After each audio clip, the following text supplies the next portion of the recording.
Pagbasa mula sa aklat ng mga hukom.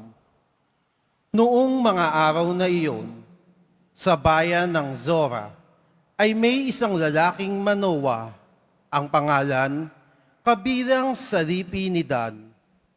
Ang asawa niya ay hindi magkaanak. Minsan, napakita sa babae ang anghel ng Panginoon at sinabi, "Hanggang ngayon wala kang anak, ngunit hindi magtatagal, maglilihi ka at manganganak. Mula ngayon ay huwag kang iinom ng anumang uri ng alak, ni titikim ng anumang bawal na pagkain.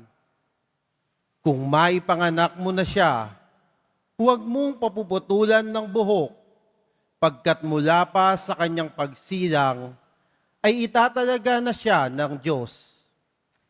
Siya ang magsisimulang magligtas sa Israel mula sa mga Filisteo." Ang babae lumapit sa kanyang asawa at kanyang sinabi, "Napakita sa akin ang isang propeta ng Diyos, parang anghel. Kinikilabutan ako. Hindi ko tinanong kung tiga saan siya, at hindi naman niya sinabi kung sino siya. Huwag daw akong iinom ng alak, ni titikim ng anumang bawal na pagkain, pagkat ang sanggol na isisilang ko'y itatalaga sa Diyos."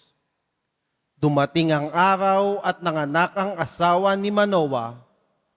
Lalaki ang sanggol at pinangalanan nilang Samson. Lumaki ang bata na patuloy na pinagpapala ng Panginoon. Ang Espiritu ng Panginoon ay lumukob kay Samson. Ang salita ng Diyos. Salamat sa Diyos.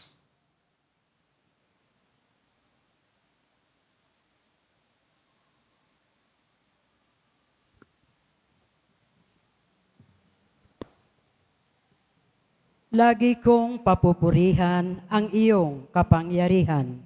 Lagi kong papupurihan ang iyong kapangyarihan. Ikaw nawa, muog ko at ligtas na kakanlungan, matatag na kublihan ko at matibay na sanggalang. Sa lahat ng masasama, O Diyos, ako'y ipaglaban. Lagi kong papupurihan ang iyong kapangyarihan. Panginoon, sa iyo ko inilagak ang pag-asa. Maliit pang bata ako'y sa iyo may tiwala na.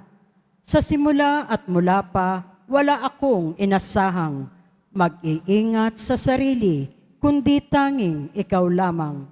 Lagi kong papupurihan ang iyong kapangyarihan.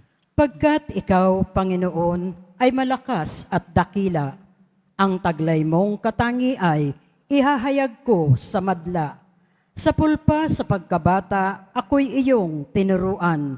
Hanggang ngayoy sinasambit ang gawa mong hinangaan. Lagi kong papupurihan ang iyong kapangyarihan. Magsitayo ang lahat.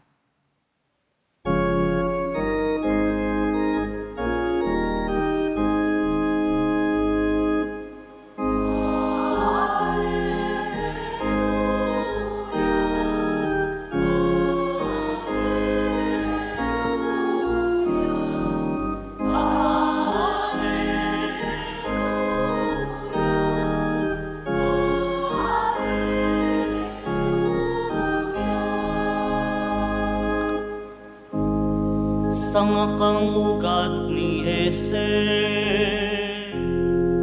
tagaakay ng marami, halina't tubusin kami.